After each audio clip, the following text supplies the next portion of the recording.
going on, Jerome? So there's been a lot of questions about the Minnesota Vikings 2025 salary cap situation because the Vikings have had a flurry of moves, but overall the Vikings are in very good cap shape because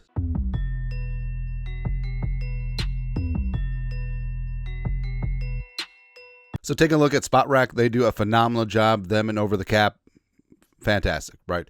So according to them, the Vikings' top 51 cap space right now is at just shy of 31 million. Now, top 51 is what matters, and the 90-man roster, as soon as you have roster cut downs, then it's 53. So there you go. Now, that is important because there's offsets when it comes to cap hits, because if you look down, once you get to Bo Richter, Najee Thompson, you're going to see the cap hits don't count, right? Because they're not in the top 51, so that's not into the calculation right now. So when anytime, say the Vikings sign a player that's going to have a $2 million cap hit this season, it's actually going to be just over $1 million and change, because one of these 960K cap players is going to fall out of the top 51, and then it would offset with the $2 million guy. Basically, that's what it is. But you do need a couple million for your draft picks, although the Vikings currently sitting with a first, a third, and 2/5. I mean, not a ton is going to be needed. You can roll over cap space from 2025 to 2026. That's a huge factor as well. But this obviously isn't the final number because there's still a couple contracts that have to be filed. Harrison Smith's updated contract needs to get onto the books. Aaron Jones as well as Jordan Mason right now at 4.8 and 3.5 respectively cap hits. That's guesstimates by Spot Rack. So we'll see what the final numbers are. Byron Murphy Jr.'s void years still should be prorated as opposed to all 4.2 million since he did sign before the contract officially voided, so that'll be updated. And then there's a couple contracts that aren't on the books yet. So Bubba Bolden, Isaiah Rodgers, Justin School, and Eric Wilson, except outside of Rodgers, who the Vikings had to refile a contract with the league. Bolden, School, and Wilson probably should be below the top 51 threshold, or just above, so it's not really that big of a deal. Rodgers, 2-year, up to $50 million deal should be fine as well. So basically, the Vikings are going to have some decent cap space left. What are they going to do with it? I mean, they could go a lot of different directions. They could have a huge free agent signing. They could re-sign one of their own. They could take care of a guy like Andrew Van Ginkel's in a contract year. Josh Metellus is in a contract year.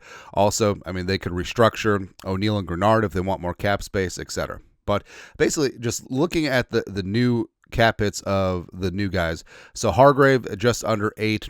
Jonathan Allen at 6.8 and change. You got Will Fries at 6. I mean, Will Fries signing that 5-year, almost $88 million deal, and he got a $6 million cap hit this year, as well as Ryan Kelly at 5.6. J.J. McCarthy on his rookie deal, just under 5. And I know a lot of people have made a big deal. It's like, well, if you look at the contracts, a lot of balloon payments are coming in 2026, and that is fair. So taking a look at that, so the Vikings have a lot of large cap hits in 2026. Now, the cap space guesstimation is just under $4 million. Now, that does include rollover from 2025, but a lot of these contracts are going to be redone. So whether it's extension, whether it's a restructure, but basically there's lots of ways to flatten out some of these balloon cap hits. You look at Allen and Hargrave jump up from 20 from low numbers. Will Fries jumps up to 17. Ryan Kelly jumps up to 12. But also take out the Harrison Smith balloon cap hit, because that's not happening since he got a new contract. So you could automatically take that out. But in terms of restructuring Jefferson, Jefferson, this is the last year of reasonable cap hits, and then it jumps up pretty precipitously. But of course, they can flatten that out with a new deal or restructures or lots of other things. Also, you look at O'Neal and Darisaw jump up to 23. Grenard is still 22.3. So there's lots of things going on there. But overall, like, the Vikings are in very good cap situation, and it shows the way that they've structured things, where it's very low cap hit in 2025, which is their prerogative. That's the Vikings are really setting themselves up to really go for this damn thing this season. So the Vikings can still take care of some of their own. They can still bring in a big-time free agent or two. Ideally not a quarterback.